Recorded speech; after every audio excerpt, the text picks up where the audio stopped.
Ladies and gentlemen, this is Goodback Show time, and my name is Goodness. The only thing that you will find wrong in a person and you will stay, it's something that you are very sure that you can work it out. It's not something that you're going to be finding yourself hard and impossible to cope with it after you've gotten married.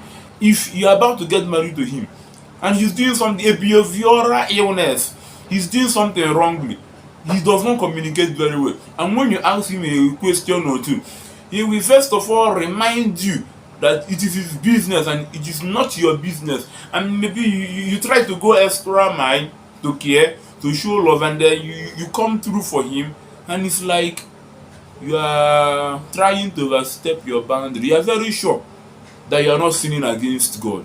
You are very sure you are not going to his house. You are very sure you are not even coming to meet him in his office. You are trying to be like, this thing that you are going to do right now, will it work?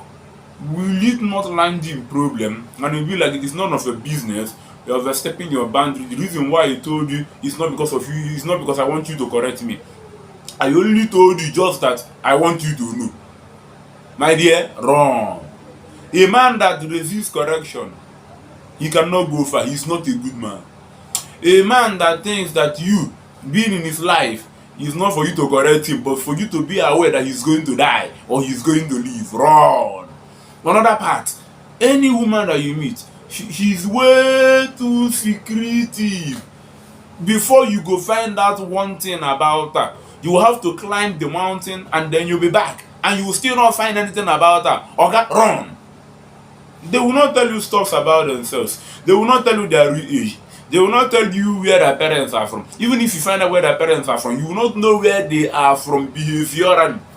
You will not know them, my dear. The reason why we go through courtship before marriage is because we are coming closer to know the things that we ought to know, that will not only help us in the marriage but enable us carry on with what we are going to hear in the mouth of people after the wedding. Listen to me. Wedding is a day event. Well, after the wedding, we dive into the marriage consciously. And when we are in the marriage right now, we need to know that person properly. It's not when we have gotten into the marriage, we'll be like, oh, you were a prostitute before. You know, can't tell me. And you know the most painful part of these things, you will not hear it from the mouth of your partner. You will hear it from the mouth of an outsider. And he will be like, now that Ashabo you finally married. Hi! Okay. How will it make you feel? It will break your heart. Or, now that guy na better thief.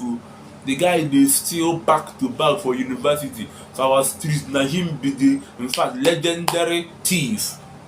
You will hear it. If you have repented from your sins, you used to be a call girl before. You dey waka, na night and you be best friend. You dey go many places. You are either stealing or you are hitting one hotel room to the other. You are either killing or you are aborting.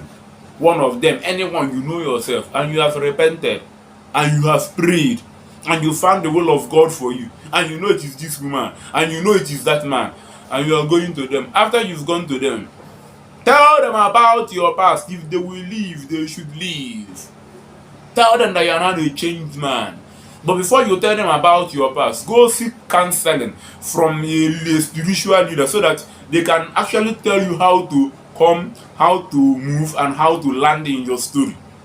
So you know by yourself, spoil your things. But if you see that your past, tell them.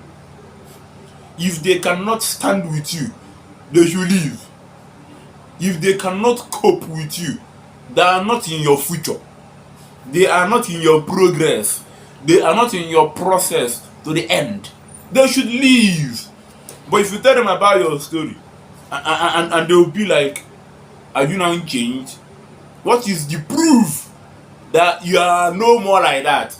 And you finally have to prove it. And then you've proven it. And they still love you. And they get married to you. Good and fine for you. Anyone that is outside that will now finally be like, you finally married that Tasha. We go. The person you already have the mindset, the prepared mindset to defend you in your presence and in your absence. Let me quickly add this one. A man that cannot defend you in your absence is not worthy to be your husband.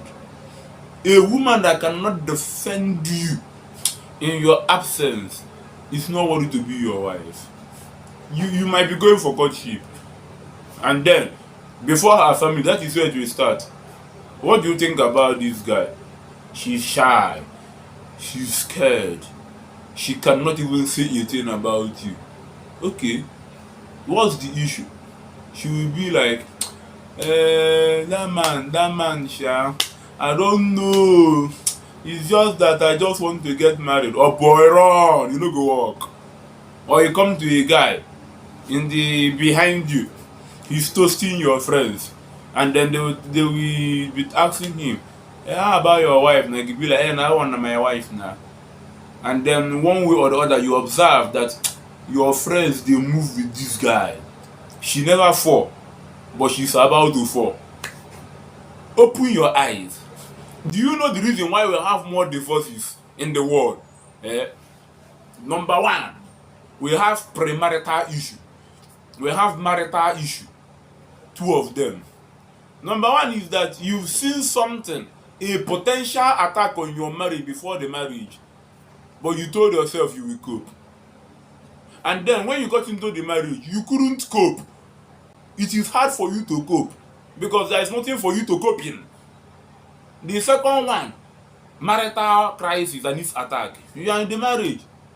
You saw something. For instance, he got married to you. The very first day he slapped you, you accepted it with good faith. Are you normal? Are you normal? No! If he slaps you, take it to the highest order. Report him everywhere. He will not slap you again. He will never touch you again. If he kicks you, treat the kicking like he was about to murder you. He will never touch you again. Or your wife, she started doing some kind waka. You sat her down. You talk to her. She agreed. Fine. The next day, she started the waka again. Treat the waka as if she has done it all wrong. Treat it immediately. Not by beating her.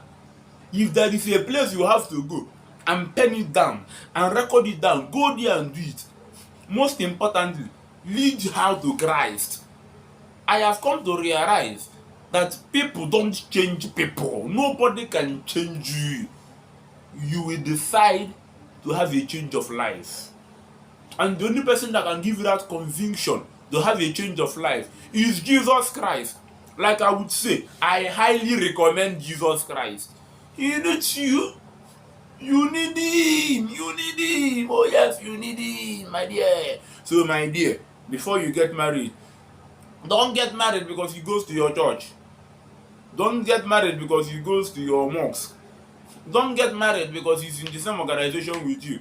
He's a believer, he speaks in tongues. Who they tell you say that speaking in tongues that they make person Christian? Look at his lifestyle. Does he touch people anyhow? Does she hug people anyhow? She give me a peg for work, she go peg. Give me a hug for work, she go hug.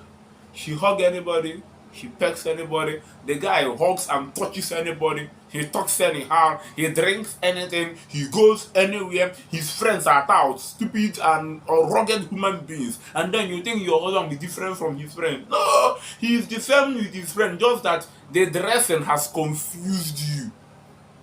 Before you get married, ask questions. Before you ask questions, talk to God about it. Before you talk to God about it, be a child of God. And the God of all peace will give you peace. This is the Goodie Bag Show time. Keep watching.